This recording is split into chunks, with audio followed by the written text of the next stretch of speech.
Hello friends, কেমন আছো তোমরা সবাই? আশা করছি সবাই খুব ভালো আছো, সুস্থ আছো। আমিও খুব ভালো আছি। চলে এসেছি নতুন আর একটা ভিডিও নিয়ে। মাঝে কয়েকদিন ভিডিও দিইনি, মনে হয় 2 থেকে 3 দিন, কারণ ভিডিও বানানোর সময় পাচ্ছিলাম না। আর আজকে একটু সময় পেয়েছি, প্লাস ইচ্ছে হলো, ভাবলাম চলো একটা ভিডিও বানাই। তো ভিডিওটা আজকে যেটা সেটা আলাদা, তোমাদেরই পছন্দের ভিডিও। আমার পেছনে দেখো রাখা রয়েছে এই যে 5খানা ডিফারেন্ট কালার্স এর বেলুন। তোমরা প্রচুর বালুন ব্লগের জন্য আমার কাছে রিকোয়েস্ট করো, বাট বালুন ব্লগ আমি বানাতে পারি না, কারণ নর্মাল ব্লগস বানানোটা ইজি হয়, কারণ ওগুলো আমার রেগুলার রুটিন থাকে, ওই কাজগুলো আমি করি, জাস্ট শুট করে ওটা আপলোড করি। আর এটার জন্য আলাদা প্রিপারেশন করতে হয়, বেলুনগুলো বসে ফোলাতে হয় আলাদা করে, একটা এনার্জিও যদি তোমার মধ্যে না থাকে তো বসেই 5টা 6টা বেলুন ফোলানো ইচ্ছেও করে না, সেই জন্য না বালুন ব্লগ গুলো খুব একটা হয় না। তো অনেকদিন দিয়েই ভাবছিলাম বেলুন ব্লগ করব করব, হয়ে উঠছিল না, বাট আজকে ভাবলাম যে চলো নর্মাল ব্লগস সাইডে রেখে আজকে তোমাদের পছন্দের একটা ব্লগ করি, যেটা মোস্ট রিকোয়েস্টেড ব্লগ আমার চ্যানেলে। বেলুনের ডিফারেন্ট টাইপস এর ভিডিও তোমরা রিকোয়েস্ট করো, বাট আমি সেটা করতে পারি না। সো আজকে দেখো 1 2 3 4 5 এই 5খানা বেলুন আমি নিয়েছি, আর এই 5টা বেলুন আজকে আমি ফাটাবো। কি করে ফাটাবো? মেবি ওটাকে তোমরা সিট অ্যান্ড পপ বলো, মানে বালুনটা আমি ফাটাবো, বাট বালুনের ওপর বসে বেলুনটাকে ফাটাবো, ঠিক আছে? সিট পপ বলো মেবি, আমার ঠিক এটাই মনে হচ্ছে, জানি না। সো যাই হোক, বাংলাতে ওই জন্য বলে দিলাম যে বেলুনের ওপর বসে আজকে আমি বেলুনটাকে ফাটাবো। সো আজকে 5টা বেলুন নিয়েছি। এই ব্লগটা করার জন্য একটু ছোট সাইজের, মানে ঠিক এরকম ছোট ছোট বেলুন হলে ভালো হয়, বাট আমার কাছে ছোট বেলুন নেই, এই সাইজেরই বেলুন আছে। এই বেলুনগুলো আমার এক সাবস্ক্রাইবার আমাকে আবার বাড়ির অ্যাড্রেসে সেন্ড করেছিল, সে তার পাঠানো বেলুনগুলোই এখনো রয়েছে। অনেক বেলুন দিয়েছিল আমাকে, না বেলুন কিনতে হয়নি, এখনো অনেকগুলো বেলুন রাখা রয়েছে। তো আজকে তার মধ্যে থেকে এই 5টা বেলুন বার করলাম, সিট অ্যান্ড পপ, মানে বসে বেলুন ফাটানোর ভিডিওটা করব। আর সেটা করব হচ্ছে আমি বেশ বসবো এখানটা, দিস ইজ মাই চেয়ার, এখানে বেলুনটা রাখবো, রেখে এরকম করে বসে বেলুনটা ফাটাবো। ওকে, সো চলো পজিশনিং গুলো ঠিক করে নি, চেয়ারের পজিশন, ক্যামেরার পজিশন সব ঠিকঠাক করে নিয়ে ফেরত আসছি sit and pop balloon blast video. প্রথমে আমি ব্লু কালারের বেলুন নিলাম, আর বেলুনটা ফাটাবো হচ্ছে এই চেয়ারের উপর বসে।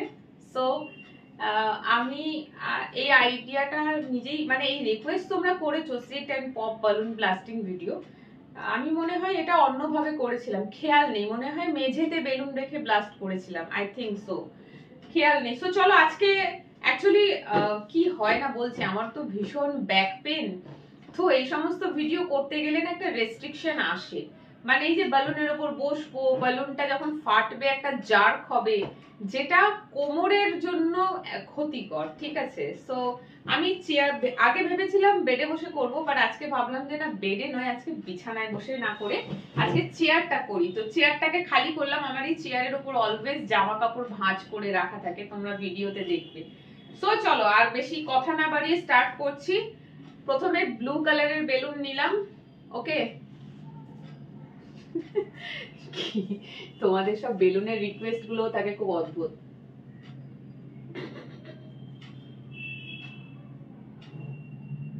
দাঁড়াও, বেলুনটা যখন ফাটে না, স্কিনের কন্ট্যাক্টে থাকলে স্কিন জ্বালা করে, মনে হয় কেউ চড় মেরেছে ওখানে।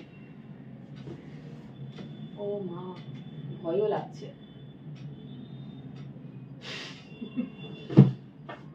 চ্যাপটা হয়ে গেছে কিন্তু ফাটছে না। ও মা,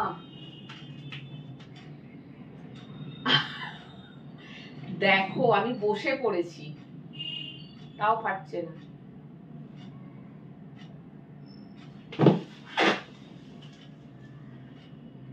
এ মা, বেলুনটা তো ফাটছেই না, সে কি কাণ্ড, বেলুন চিপটা হয়ে গেছে। অ্যাকচুয়ালি কি হয়েছে তোমাদেরকে বলি কেন ফাটছে না। বেলুন গুলো না বেশ বড়, এত বড় বড় ফুলবে বেলুন গুলো, কিন্তু এই কাজে লাগবে ছোট বেলুন। আমার কাছে তো ছোট বেলুন, এবার একটা বেলুন যদি এত বড় ফুলে যায় আমি বসবো কি করে তার উপর? সেই জন্য বেলুন গুলো একটু কম হাওয়া পড়েছি, যাতে সাইজটা একটু ছোট হয় আর আমার বসতে সুবিধা হয়। ওই জন্য মনে হচ্ছে, দেখো বেলুনটা চ্যাপটা হয়ে গেছে কিন্তু ফাটছে না। আর কি করবো ফাটাবার জন্য? ফাটছে না, উল্টো হাওয়া মনে হয় বেরিয়ে যাচ্ছে, কি জানি।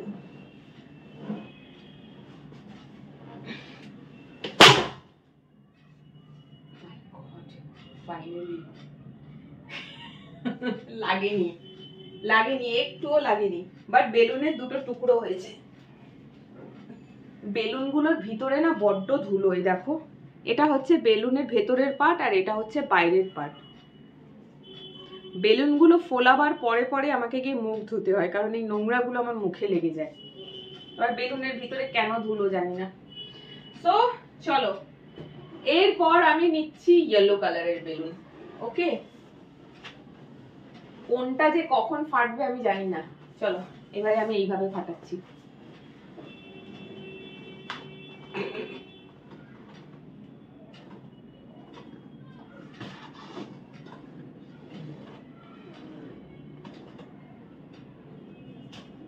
প্রত্যেকটা বেলুনই একটু লুজ করে ফুলিয়েছি আমি, সেই কারণে ফাটছে না। দেখো বেলুন মনে পুরো চেয়ার ভরে গেছে।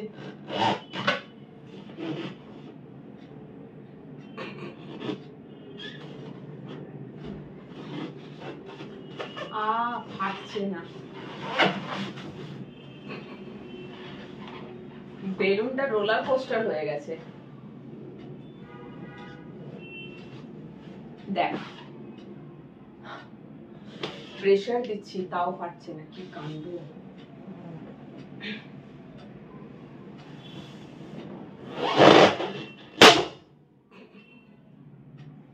ফেটেছে, ফেটেছে। এই বেলুনটার কটা টুকরো হলো? 4টে টুকরো। 2, 3, 4টে। ওকে, চলো এরপরে নিচ্ছি রেড।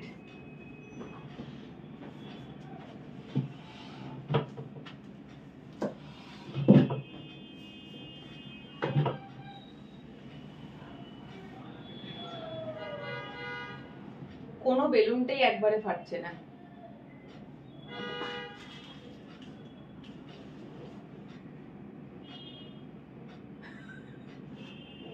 দেখো বেলুনটা কুশন হয়ে গিয়েছে। আমি বেলুনের ওপর বসে পুরো ভর দিয়ে পা তুলে নিয়েছি, তাও ফাটছে না।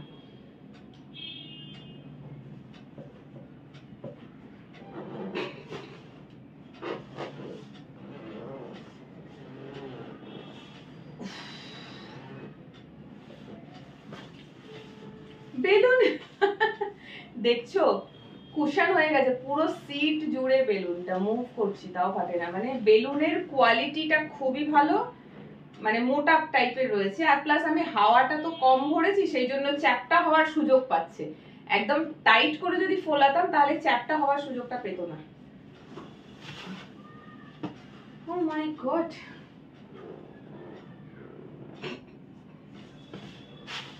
পড়ে যাবো আমি। পড়ে গেলে হবে কেলেঙ্কারি। আমার শরীরের যা অবস্থা, চারিদিক ড্যামেজ। একবার যদি পড়েছি সোজা ব্রেক।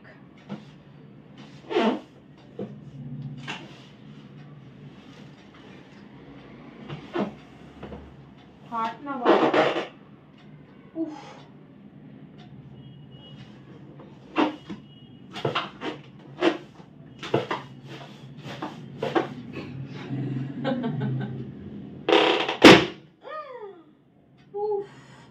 এই যে বেলুন গুলো যখন ফাটছে না, একটা জার্কিং হচ্ছে, দেখেছো তো? এটাই কোমরের জন্য ভালো নয়। চলো হলো, এইবারে স্কাই ব্লু।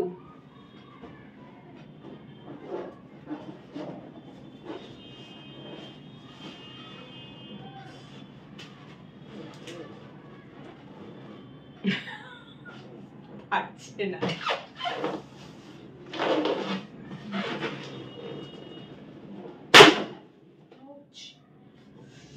লেগেছে লেগেছে লেগেছে লেগেছে লেগেছে। উফ, বেলুনটা টুকরো টুকরো হয়ে গেল। কত টুকরো হয়েছে, দাঁড়াও।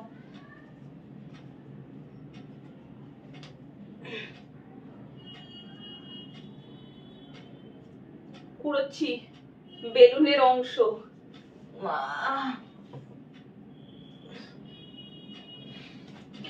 আউচ, আমার হাত।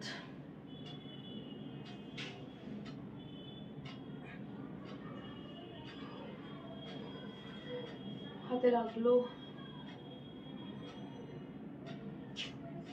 এই হাতে কিছু কাজ করতে গেলেই ব্যথা লাগে আমার। নর্মালি ঠিক আছে, বাট হাত বেশি এরকম এক্সটেন্ড করে যদি কিছু করতে যাই পেন স্টার্ট হয়ে যায়। যাই হোক, 4টে তো ফাটানো হয়ে গেছে, this is the last one. চলো, একটু তো লাগলো, এবারে প্যানটাকে নিচে নামিয়ে নিচ্ছি, নইলে স্কিনে লাগবে।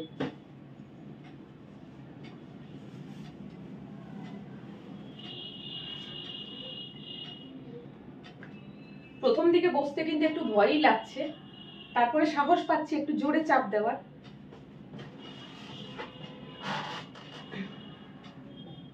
চেয়ার যদি পেছনে উল্টে যায় শেষ আমি।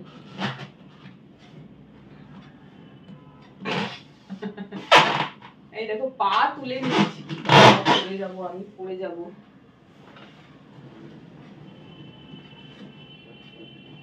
পা তুলে নিয়েছি, তাও বেলুন ফাটছে না।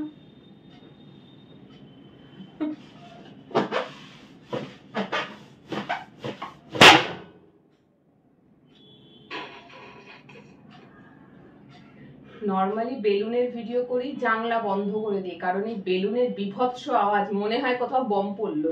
আজকে জানলা বন্ধ করতে ভুলে গেছি। ই বাবা কেন বললাম, ওই দেখো দেখাচ্ছি তোমাদেরকে, দাঁড়াও।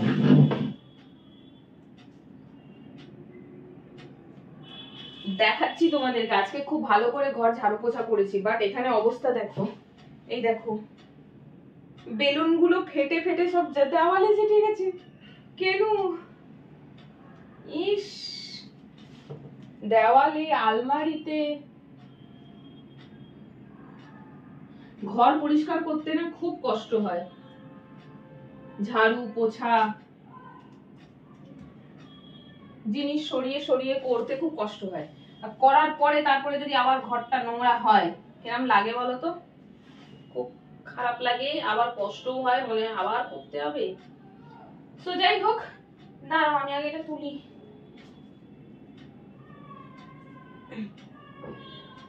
কেন জানি না বেলুনের এতগুলো টুকরো হলো, এই দেখো পুরো ঝুড়ি ঝুড়ি হয়ে গেছে। তো যাই হোক, হাঁপিয়ে গেলাম তো আমি পুরো। ভিডিওটা একটু মজাদার হলো, যদিও মজা করার মুডে আমি ছিলাম না, একদমই এরকম ফানি মুডে আমি ছিলাম না, বাট ভিডিওটা জাস্ট করার জন্য করলাম। তোমরা অনেক রিকোয়েস্ট করো বেলুন ভিডিও, করা হয় না। আজকে ইচ্ছে হলো যে চলো আজকে 2-3 দিন পর একটা ভিডিও বানাচ্ছি, সেটা তোমাদের রিকোয়েস্টেড ভিডিও করি, তোমাদের পছন্দের ভিডিও করি, তাহলে হয়তো তোমাদের একটু ভালো লাগবে। আর ভিডিওর মধ্যে একটু চেঞ্জ আসবে, নইলে ডেইলি ব্লগ চ্যানেল তো, ডেইলি ব্লগ চ্যানেলে ডেইলি একই জিনিস মোটামুটি হয়ে যায়, একই ভিডিও রিপিটেড হয়ে যায়। এই রকম ভিডিও মাঝখান থেকে একটু আধটু দিলে কি হয়, ভিডিওর মধ্যে একটু চেঞ্জ আসে, তোমরাও বোর হও না, তোমরাও এনজয় করো, প্লাস তোমাদের যদি রিকোয়েস্ট থাকে সেই ভিডিওটা, তো এরকম ভিডিও রিকোয়েস্ট প্রচুর থাকে। সো চলো, হাঁপিয়ে গেছি, এখনো কিছু খাইনি সকাল থেকে, 2টো বাজে। এখন যাব, দেখি কিছু একটা খাবার বানাবো, বানিয়ে খাবো। আর তোমরা ততক্ষণ ভিডিওটা দেখো, কেমন লাগলো কমেন্ট করে জানিও, যদি ভালো লেগে থাকে লাইক করো, কমেন্ট করে অবশ্যই জানিও। আর যারা আমার ভিডিও দেখছো অথচ চ্যানেলটাকে সাবস্ক্রাইব করোনি, প্লিজ চ্যানেলটাকে সাবস্ক্রাইব করো, কারণ আমার অ্যানালিটিক্সে দেখা যায়, তো দেখেছি এটা শুধু আমার সাথে না, এটা প্রত্যেকের সাথেই হয়, ফলোয়ার্সের থেকে নন ফলোয়ার্সরা ভিডিও দেখে বেশি, আর সেটা আমরা অ্যানালিটিক্সে দেখতে পাই। সো নন ফলোয়ার্স যারা তোমরা রয়েছো, তোমরা রেগুলার ভিডিও দেখছো, সাবস্ক্রাইব করতে কি অসুবিধা? সাবস্ক্রাইব করতে টাকা লাগে? কিচ্ছু লাগে না, জাস্ট সাবস্ক্রাইব বাটন প্রেস করবে, বেল বাটন প্রেস করবে, অল প্রেস করবে। 3 বার তোমাদের এই আঙুলের ইউজ করতে হবে, ব্যাস। পয়সা খরচা হবে না, আলাদা কোনো কিচ্ছু করতে হবে না। সো রিকোয়েস্ট রইলো আমার নন ফলোয়ার্সদের, ভিডিও যখন দেখছোই তো চ্যানেলটাকে সাবস্ক্রাইব করে প্লিজ পাশে থেকো। তো চলো আজকের ভিডিওটা এই অবধি। কেমন লাগলো কমেন্ট করে জানিও, আর নেক্সট ভিডিওর জন্য ওয়েট করো। টাটা।